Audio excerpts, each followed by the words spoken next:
ಬೆಳಗಾವಿಯಲ್ಲಿ ಅಧಿವೇಶನ ಆರಂಭ ಆಗಿ 2 ದಿನ ಆಯಿತು. ಸದನದ ಒಳಗೆ ಮಹತ್ವದ ವಿಚಾರಗಳ ಬಗ್ಗೆ ಚರ್ಚೆ ಕೂಡ ಶುರುವಾಗಿದೆ.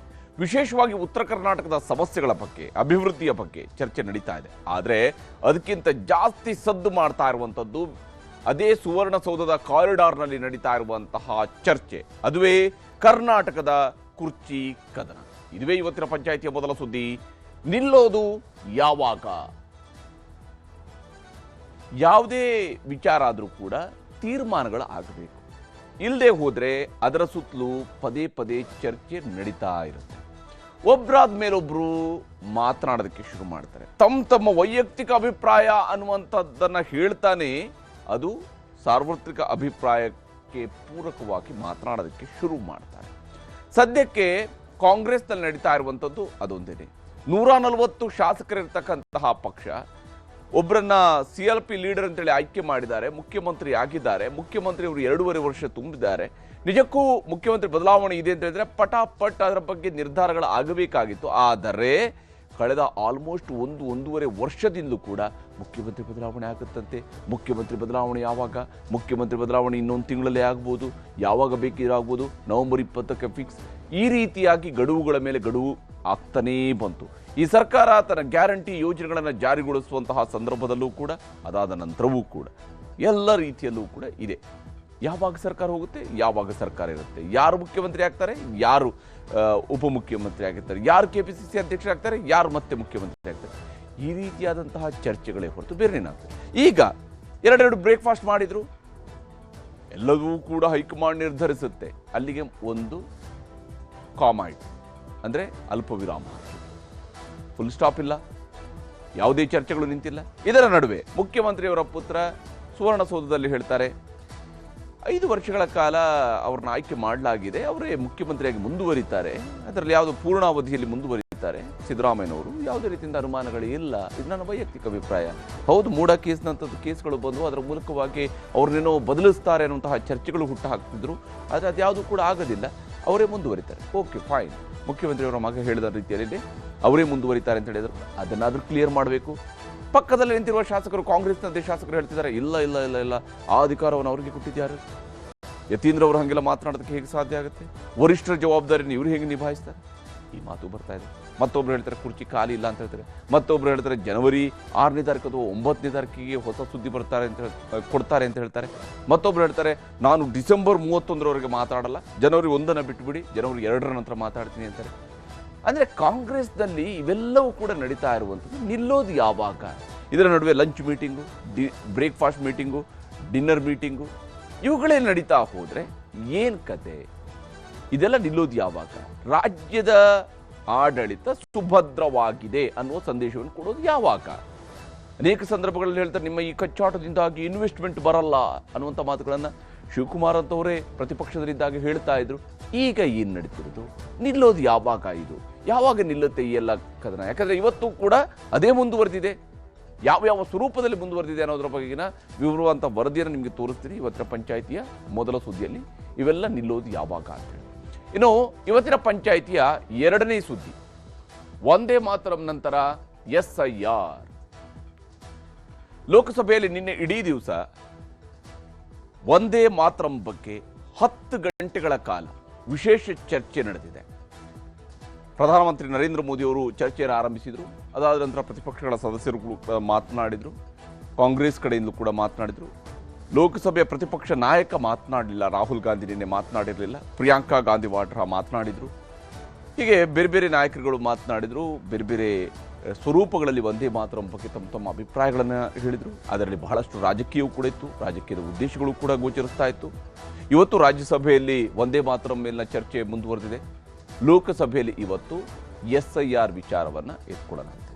SIR ಬಗ್ಗೆ ಚರ್ಚೆಯನ್ನು ಆರಂಭಿಸಿರುವಂಥದ್ದು ಲೋಕಸಭೆಯ ಪ್ರತಿಪಕ್ಷ ನಾಯಕ ರಾಹುಲ್ ಗಾಂಧಿ. ರಾಹುಲ್ ಗಾಂಧಿ ತನ್ನ ಭಾಷಣದ ಸಂದರ್ಭದಲ್ಲಿ ಯಾವ್ಯಾವ ಸ್ವರೂಪದಲ್ಲಿ SIR ವಿಚಾರದಲ್ಲಿ ಕೇಂದ್ರ ಸರ್ಕಾರದ ವಿರುದ್ಧ, ಕೇಂದ್ರ ಚುನಾವಣಾ ಆಯೋಗದ ವಿರುದ್ಧ ವಾಗ್ದಾಳಿಯನ್ನು ನಡೆಸಿದ್ದಾರೆ. ವಂದೇ ಮಾತರಂ ವಿಚಾರದಲ್ಲಿ ರಾಜ್ಯಸಭೆಯಲ್ಲಿ ಯಾವ ರೀತಿಯಾದಂಥ ಚರ್ಚೆಗಳು ನಡೆದಿದ್ದಾವೆ ಅನ್ನೋದನ್ನು ಕೂಡ ತೋರಿಸ್ತೀನಿ ಇವತ್ತಿನ ಪಂಚಾಯಿತಿಯ 2ನೇ ಸುದ್ದಿಯಲ್ಲಿ. ಈಗ ಮೊದಲ ಸುದ್ದಿ ಕಡೆ ಹೋಗೋಣ. ಬಹಳ ಮುಖ್ಯವಾಗಿ ಇವೆಲ್ಲವೂ ಕೂಡ ನಿಲ್ಲೋದು ಯಾವಾಗ ಅಂತೇಳಿ. ಯಾಕಂದರೆ ಕುರ್ಚಿ ಕದನ, ಕುರ್ಚಿ ಕಚ್ಚಾಟ, ಕುರ್ಚಿಯ ಸುತ್ತಲೂ ನಡೀತಾ ಇರುವಂತಹ ಸಂಗೀತ ಕುರ್ಚಿಯ ಆಟ. ಯಾಕಂದ್ರೆ ಅದು ಮುಖ್ಯಮಂತ್ರಿ ಕುರ್ಚಿ, ಅದು ಸಂಗೀತ ಕುರ್ಚಿ ಅಲ್ಲ, ಅದು ಮುಖ್ಯಮಂತ್ರಿ ಕುರ್ಚಿ, ರಾಜ್ಯದ ಚುಕ್ಕಾಣಿಯನ್ನು ಹಿಡಿದಿರುವಂತಹ ನಾಯಕನ ಕುರ್ಚಿ. ಆ ಕುರ್ಚಿಯೇ ಅಭದ್ರವಾಗಿದ್ರೆ ರಾಜ್ಯ ಹೇಗೆ ಸುಭದ್ರವಾಗಿರುತ್ತೆ ಅನ್ನುವಂತಹ ಪ್ರಶ್ನೆ ಇದ್ದೇ ಇರುತ್ತೆ. ಯಾಕಂದರೆ ಆಡಳಿತದ ಮೇಲಿನ ಹಿಡಿತ, ಆಡಳಿತದ ಮೇಲಿನ ಬಿಗಿ ಅದು ಕಳ್ಕೊಂಡ್ರೆ ಆಡಳಿತ ಹೇಗೆ ಸಾಧ್ಯ? ಈ ಪ್ರಶ್ನೆಗಳಿಗೆ ಉತ್ತರ ಸಿಗಬೇಕಾಗಿರುವಂಥದ್ದು ರಾಜ್ಯದ ಜನ ಬಯಸುವಂಥದ್ದು. ಅದು ವಿಧಾನಸಭೆಯಲ್ಲಿ, ವಿಧಾನ ಪರಿಷತ್ನಲ್ಲಿ ಯಾವ ರೀತಿಯಾಗಿ ಚರ್ಚೆ ಆಗುತ್ತೆ, ವಿಧಾನಸೌಧದ ಕಾರಿಡಾರ್ಗಳಲ್ಲಿ, ಸುವರ್ಣಸೌಧದ ಕಾರಿಡಾರ್ಗಳಲ್ಲಿ ಯಾವ ರೀತಿ ಅಂತ ಚರ್ಚೆ ಆಗುತ್ತೆ ಅನ್ನೋದು ಬೇರೆ ಮಾತು. ಆದರೆ ಕರ್ನಾಟಕದ ಜನಕ್ಕೆ ಬೇಕಾಗಿರುತ್ತದೆ ಇದೆಲ್ಲ ನಿಲ್ಲೋದು ಯಾವಾಗ ಅಂತೇಳಿ. ಆದರೆ ಇದು ನಿಲ್ಲೋದು ಯಾವಾಗ ಅನ್ನೋದು ಗೊತ್ತಿಲ್ಲದೆ ಇದ್ರೂ ಕೂಡ ನಡೀತಾ ಇರೋದನ್ನಂತೂ ನಾವು ನೋಡ್ಬೋದು. ಏನೇನು ನಡೆದಿದೆ ಇವತ್ತು, ಮತ್ತು ಸದನದ ಒಳಗೂ ಕೂಡ ಈ ವಿಚಾರವನ್ನು ಕೈಗೆತ್ತಿಕೊಂಡು ಪ್ರತಿಪಕ್ಷಗಳು ಹೇಗೆ ಸರ್ಕಾರವನ್ನು ಮೂದಲಿಸ್ತಾ ಇದ್ದಾವೆ ಅದನ್ನು ನಿಮಗೆ ತೋರಿಸ್ತೀನಿ ಈ ವರದಿಯಲ್ಲಿ. ಏನ್ ಹೇಳಬೇಕಾಗಿದೆ ಅದು ಹೇಳಾಗಿದೆ.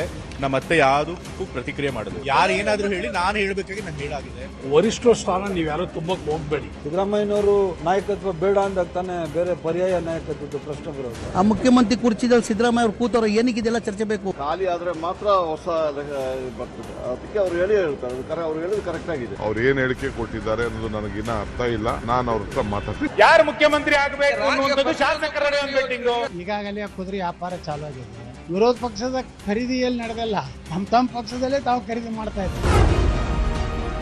ಅಧಿಕಾರ ಹಸ್ತಾಂತರ, ಕುರ್ಚಿ ಕಚ್ಚಾಟ, ಪಟ್ಟಕ್ಕಾಗಿ ಫೈಟ್, ಹೀಗೆ ಎಲ್ಲದಕ್ಕೂ ಬ್ರೇಕ್ ಹಾಕಿದ್ದು ಆ ಎರಡು ಬ್ರೇಕ್ಫಾಸ್ಟ್ ಮೀಟಿಂಗ್ಗಳು.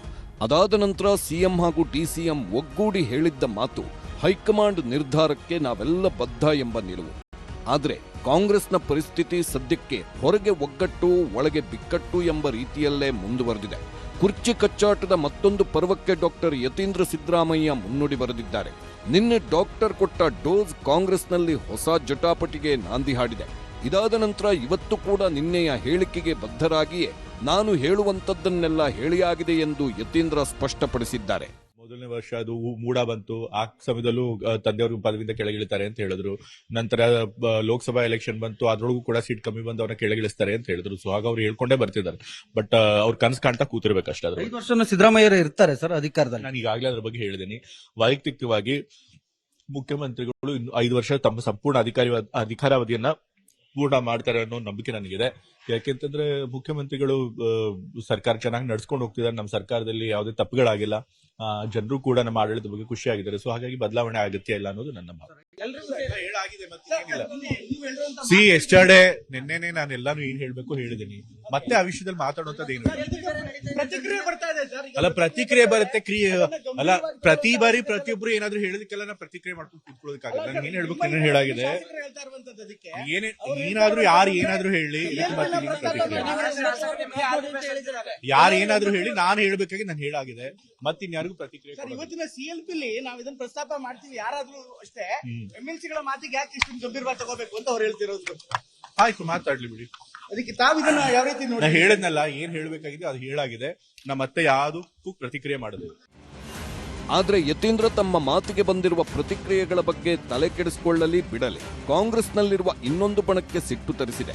ಇದೇ ಕಾರಣಕ್ಕೆ ವರಿಷ್ಠರು ಹೇಳುವಂತದ್ದನ್ನ ಅವರೇ ಹೇಳ್ತಾರೆ. ಆ ಕೆಲಸವನ್ನ ಯತೀಂದ್ರ ಮಾಡೋದು ಬೇಡ ಎಂದು ಡಿಕೆಶಿ ಆಪ್ತ ಶಾಸಕರು ಕುಟುಕಿದ್ದಾರೆ. ಎಲ್ಲವೂ ವರಿಷ್ಠ ಸ್ಥಾನ ನೀವು ಯಾರು ತುಂಬಕ್ಕೆ ಹೋಗ್ಬೇಡಿ. ವರಿಷ್ಠರದೇ ಆದಂತ ಒಂದು ಗೌರವ ಇದೆ. ವರಿಷ್ಠರು ತೀರ್ಮಾನ ತಗೊಳ್ತೀವಿ ಅಂತ ಹೇಳಿದ್ದಾರೆ. ವರಿಷ್ಠರ ಮಾತಿಗೆ ನಾವೆಲ್ಲರೂ ಬದ್ಧವಾಗಿರಬೇಕಾಗ್ತದೆ. ಹೀಗೆ ಏಟಿಗೆ ಎದುರೇಟು ಎಂಬುದು ಈಗ ಖಚಿತವಾಗಿದೆ. ಇದರ ನಡುವೆ ಸಿದ್ದರಾಮಯ್ಯನವರ ಮಗನೇ ಮಾತಾಡಿರುವಾಗ ನಾವಿನ್ನೂ ಸುಮ್ಮನಿರೋದೇಕೆ ಎಂದು ಹಲವರು ಆಕ್ಟಿವ್ ಆಗಿದ್ದಾರೆ. ಸಿಎಂ ಸಿದ್ದರಾಮಯ್ಯ ಪರ ಬ್ಯಾಟಿಂಗ್ಗೆ ಇಳಿದಿದ್ದಾರೆ. ಜೊತೆಗೆ ಈ ವಿಶ್ವಾಸದ ಹಿಂದೆ ಹಲವು ಲೆಕ್ಕಾಚಾರಗಳು ಸಾಗಿವೆ. ಸಿದ್ದರಾಮಯ್ಯ ಪೂರ್ಣಾವಧಿ ಸಿಎಂ ಆಗ್ತಾರೆ ಎಂಬ ವಿಶ್ವಾಸವಿದೆ. ಹೈಕಮಾಂಡ್ ಬದಲಾವಣೆ ಮಾಡಲ್ಲ ಎಂಬ ನಂಬಿಕೆಯೂ ಇದೆ. ಸಿದ್ದರಾಮಯ್ಯ ಮಾಸ್ ಲೀಡರ್, ಅಹಿಂದ ನಾಯಕ. ಅಷ್ಟೇ ಅಲ್ಲ, ಉತ್ತಮ ಆಡಳಿತ ನೀಡಿರುವ ಕಾರಣಕ್ಕೆ ಮುಂದುವರಿಸುತ್ತಾರೆ ಎಂಬುದು ಶಾಸಕರ ಸಚಿವರ ವಾದ. ಗ್ಯಾರಂಟಿ ಹೊರೆ ಮೀರಿ ಆರ್ಥಿಕ ಸಮತೋಲನೆ ಮಾಡುತ್ತಿರುವ ಕಾರಣಕ್ಕೆ ಬದಲಾವಣೆ ಅನಿವಾರ್ಯವಲ್ಲ ಎಂಬ ನಿಲುವು ಸಿದ್ದು ಟೀಮ್ನದ್ದು. ದೇಶದಲ್ಲಿ ಹಲವು ಸೋಲುಗಳನ್ನು ಕಂಡಿರುವ ಕಾಂಗ್ರೆಸ್ ಕರ್ನಾಟಕದಲ್ಲಿ ಪ್ರಯೋಗ ಮಾಡುವ ಸಾಹಸಕ್ಕೆ ಕೈ ಹಾಕುವುದಿಲ್ಲ. ಸಂಸತ್ ಅಧಿವೇಶನದ ಬಳಿಕ ಸಂದೇಶ ಬರುವ ನಿರೀಕ್ಷೆಯಲ್ಲಿಯೇ ಈಗ ಮಾತಿಗಿಳಿದಿದ್ದಾರೆ. ನಮ್ಮ ನಾಯಕರು ಸಿದ್ದರಾಮಯ್ಯ ಅವರು ಸಿದ್ದರಾಮಯ್ಯನವರು ಇನ್ನೂ ಗಟ್ಟಿಮುಟ್ಟಿಯಾಗಿದ್ದಾರೆ. ಸಿದ್ದರಾಮಯ್ಯನವರು ನಾಯಕತ್ವ ಬೇಡ ಅಂದಾಗ ತಾನೇ ಬೇರೆ ಪರ್ಯಾಯ ನಾಯಕತ್ವದ ಪ್ರಶ್ನೆ ಬರೋದು. King is alive. ಸೊ ರಾಜ ಇಲ್ಲ ಅಂದ್ರೆ ರಾಜ ಅಂದ್ರೆ ಪ್ರಜಾಪ್ರಭುತ್ವದಲ್ಲಿ ಹೇಳಕ್ ಬರೋಲ್ಲ. Leader is there. ಈಗ ಮುಖ್ಯಮಂತ್ರಿಗಳಿದ್ದಾರೆ ಸಿದ್ದರಾಮಯ್ಯನವರು. ಸರ್ 5 ವರ್ಷಗಳ ಕಾಲ ಸಿದ್ದರಾಮಯ್ಯನವರು ಮುಂದುವರಿತಾರ ಏನ್ ಅನ್ಸುತ್ತೆ ತಮಗೆ? ನಿಶ್ಚಿತವಾಗಿ ಅವರು 5 ವರ್ಷ ಮುಂದುವರಿತಾರೆ. ಅದು ಬದಲಾವಣೆ ಪವರ್ ಶೇರಿಂಗ್ ಅನ್ನೋದು ಇಲ್ಲ. ಅದ್ಯಾವುದನ್ನು ಕೂಡ ಇವತ್ತು ದಿವಸ ಒಂದು ಹೇಳ್ತೀನಿ, ಅದು ಇವತ್ತು ದಿವಸ ಏನೇ ರಾಜಕೀಯ ಇದು ಆಗಬೇಕಾಗಿದ್ರೆ ಹೈಕಮಾಂಡ್ಗೆ ಗೊತ್ತಿರ್ತದೆ. CLPಯಲ್ಲಿ ನಾವು ಎಲೆಕ್ಟ್ ಮಾಡಿದಾಗ AICC, ಅದು ನಾನು ಮೊದಲೇ ಹೇಳಿದ್ದೀನಿ, AICC ಅಬ್ಸರ್ವರ್ ಇರ್ತಾರೆ, ಅದನ್ನ ಇನಾನಿಮಸ್ ಆಗಿ ಚೀಫ್ ಮಿನಿಸ್ಟರ್ ಎಲೆಕ್ಟ್ ಮಾಡ್ತಾರೆ. ಅಲ್ಲಿ ಯಾವುದೇ ವರ್ಷ ಹಾಕೋದಿಲ್ಲ. ಅಲ್ಲಿ ಏನಾಗ್ತದೆ, ಅದೇನಾದ್ರೂ ಖಾಲಿ ಆದ್ರೆ ಮಾತ್ರ ಹೊಸ ಬರ್ತದೆ. ಅದಕ್ಕೆ ಅವ್ರು ಹೇಳ್ತಾರೆ, ಅವ್ರು ಹೇಳಿದ್ ಕರೆಕ್ಟ್ ಆಗಿದೆ. ಖಾಲಿ ಇಲ್ಲ, ಹಾಗಾಗಿ ಆ ತರದ ಬೆಳವಣಿಗೆ ಇಲ್ಲ. ಸದ್ಯಕ್ಕೆ ಖಾಲಿ ಇಲ್ಲ. ಉತ್ತರ ಮತ್ತು ಪ್ರತ್ಯುತ್ತರಗಳು ಬರ್ತಾ ಇರುತ್ತೆ. ಯಾರಿಗೂ ಯಾವ ಕಾರ್ಯಕರ್ತರಿಗೂ ಗೊಂದಲ ಇಲ್ಲ, ಯಾವ ನಾಯಕರಿಗೂ ಗೊಂದಲ ಇಲ್ಲ. ಹೀಗೆ ಒಬ್ಬರಾದ ಮೇಲೆ ಒಬ್ಬರು ಸಿದ್ದರಾಮಯ್ಯ ಪರವಾಗಿ 6, 4 ಹೊಡೆಯುವ ರೀತಿಯಲ್ಲಿ ಬ್ಯಾಟಿಂಗ್ ಮಾಡುತ್ತಿದ್ದಾರೆ. ಇದರ ನಡುವೆಯೇ ಕಾಂಗ್ರೆಸ್ ಶಾಸಕಾಂಗ ಪಕ್ಷದ ಸಭೆಗೂ ಮುಂಚಿತವಾಗಿ ಸಿಎಂ ಆಪ್ತರ ಲಂಚ್ ಮೀಟಿಂಗ್ ನಡೆದಿದೆ. ಸುವರ್ಣಸೌಧದಲ್ಲಿ ಸಿಎಂ ಆಪ್ತ ಸಚಿವರು, ಶಾಸಕರು, ಸಚಿವ ಕೆ ವೆಂಕಟೇಶ್ ಕಚೇರಿಯಲ್ಲಿ ಲಂಚ್ ಮೀಟಿಂಗ್ಗೆ ಸೇರಿದ್ರು. ಯತೀಂದ್ರ ಹೇಳಿಕೆ, ಡಿಕೆ ಸೈಲೆಂಟ್ ಸೂತ್ರದ ನಡುವೆಯಾದ ಮೀಟಿಂಗ್ ಕೂಡ ಕುತೂಹಲ ಮೂಡಿಸಿದೆ. ಈಗ ಯಾವಾಗ ಇದೆಲ್ಲ ಚರ್ಚೆ ಆಗಬೇಕಾಗಿರೋದು? ಮುಖ್ಯಮಂತ್ರಿ ಕುರ್ಚಿ ಖಾಲಿ ಇದ್ರೆ ಆ ಮುಖ್ಯಮಂತ್ರಿ ಕುರ್ಚಿದಲ್ಲಿ ಸಿದ್ದರಾಮಯ್ಯ ಅವರು ಕೂತವ್ರು ಏನಕ್ಕೆ ಇದೆಲ್ಲ ಚರ್ಚೆ ಬೇಕು? ಈಗ ನಮ್ಮ ಪಕ್ಷ ಯಾರು? ಹೈಕಮಾಂಡ್ ತಾನೆ ನಮ್ಮ ಪಕ್ಷ, ಹೈಕಮಾಂಡ್. ಯತೀಂದ್ರ ಏನೇ ಹೇಳಿದ್ರೂ ಯಾರೂ ಮಾತಾಡಬೇಡಿ. ಆಪ್ತ ಶಾಸಕರಿಗೆ ಡಿಕೆ ಖಡಕ್ ವಾರ್ನಿಂಗ್. 5 ವರ್ಷ ನಮ್ಮಪ್ಪನೇ ಸಿಎಂ ಎಂಬ ಯತೀಂದ್ರ ಮಾತುಗಳು ಸಹಜವಾಗೇ ಡಿಕೆ ಕ್ಯಾಂಪ್ನಲ್ಲಿ ಕಂಪನ ಮೂಡಿಸಿದೆ. ಯತೀಂದ್ರ ಜೊತೆ ನಾನು ಮಾತನಾಡುತ್ತೇನೆ, ನೀವು ಯಾರೂ ಎಲ್ಲೂ ಏನನ್ನೂ ಮಾತನಾಡಬೇಡಿ ಎಂದು ಆಪ್ತರಿಗೆ ಡಿಕೆ ಸೂಚನೆ ಕೊಟ್ಟಿದ್ದಾರೆ. ಯಾವಾಗಲೂ ನಮ್ದು ತಿಳಿಯಿದೆ, ನಾನು ಚೀಫ್ ಮಿನಿಸ್ಟರ್ ಅಲ್ಲಿ ಯಾವ ತರದ ಭಿನ್ನಾಭಿಪ್ರಾಯ ಹಿಂದೇನೂ ಇಲ್ಲ, ಇವತ್ತೂ ಇಲ್ಲ, ಮುಂದೇನೂ ಇಲ್ಲ. ಅವ್ರು ಏನ್ ಹೇಳಿಕೆ ಕೊಟ್ಟಿದ್ದಾರೆ ಅನ್ನೋದು ನನಗಿನ್ನ ಅರ್ಥ ಇಲ್ಲ. ಅರ್ಥ ಆಯ್ತಾ? ನಾನು ಅವ್ರ ಹತ್ರ ಮಾತಾಡ್ತೀನಿ. ಹೀಗೆ ತಮ್ಮ ಜೊತೆಗೆ ಸಿಎಂ 2 ಬ್ರೇಕ್ಫಾಸ್ಟ್ ಮೀಟಿಂಗ್ ಮಾಡಿದ ನಂತರ ತಾವೇನು ನಿರ್ಧಾರ ಹೇಳಿದ್ದೆವೋ ಅದಕ್ಕೆ ಬದ್ಧರಾಗಿಯೇ ಡಿಕೆ ಶಿವಕುಮಾರ್ ಮುಂದುವರೆದಿರುವುದು ಅವರ ಮಾತುಗಳಲ್ಲಿ ಸ್ಪಷ್ಟವಾಗಿತ್ತು. ಹಾಗಿದ್ದರೂ ಡಿಕೆ ಟೀಮ್ ಮಾತ್ರ ತಮಗೆ ಪೂರಕವಾದ ಸಂದೇಶ ಹೈಕಮಾಂಡ್ನಿಂದ ಬರುತ್ತೆ ಎಂಬ ನಿರೀಕ್ಷೆಯಲ್ಲಿದ್ದಾರೆ. ಡಿಸೆಂಬರ್ 19ಕ್ಕೆ ಸಂದೇಶ ಬರಬಹುದು, ಡಿಕೆಶಿಗೆ ಅವಕಾಶ ಕೊಡುತ್ತಾರೆ ಎಂಬ ವಿಶ್ವಾಸದಲ್ಲಿದ್ದಾರೆ. ಡಿಕೆಶಿ ಸೇವೆ ಪರಿಗಣಿಸಿ ಸಿಎಂ ಸ್ಥಾನವನ್ನ ಉಳಿದ ಅವಧಿಗೆ ಕೊಡುತ್ತಾರೆ ಎಂಬ ಆಶಾವಾದವಿದೆ. ಮುಂದಿನ ಅವಧಿಗೆ ಪಕ್ಷ ಸಂಘಟನೆ ಮಾಡುವ ಉದ್ದೇಶದಿಂದ ಡಿಕೆಶಿ ಜನವರಿ ತಿಂಗಳಿನಲ್ಲಿ ಸಿಎಂ ಆಗ್ತಾರೆ ಎಂಬ ನಂಬಿಕೆಯಲ್ಲೇ ಕಾದು ನೋಡುವ ತಂತ್ರ ಮಾಡಿದ್ದಾರೆ ಡಿಕೆ ಆಪ್ತರು. ಸದನದ ಹೊರಗೆ ಹೀಗೆ ಸಿಎಂ ಕುರ್ಚಿಯ ಸುತ್ತಲೂ ಕಾಂಗ್ರೆಸ್ ನಾಯಕರ ಥಕದಿಮಿತ ನಡೆಯುತ್ತಿದ್ರೆ, ಸದನದ ಒಳಗೂ ಕುರ್ಚಿ ಕಚ್ಚಾಟ ಪ್ರತಿಪಕ್ಷಗಳಿಗೆ ಚರ್ಚೆಯ ವಸ್ತುವಾಯಿತು. ಬೆಟ್ಟಿಂಗ್ ವಿಚಾರದ ಪ್ರಶ್ನೋತ್ತರ ವೇಳೆ ವಿಧಾನಸಭೆಯಲ್ಲಿ ಸ್ವಾರಸ್ಯಕರ ಚರ್ಚೆ ನಡೆಯಿತು.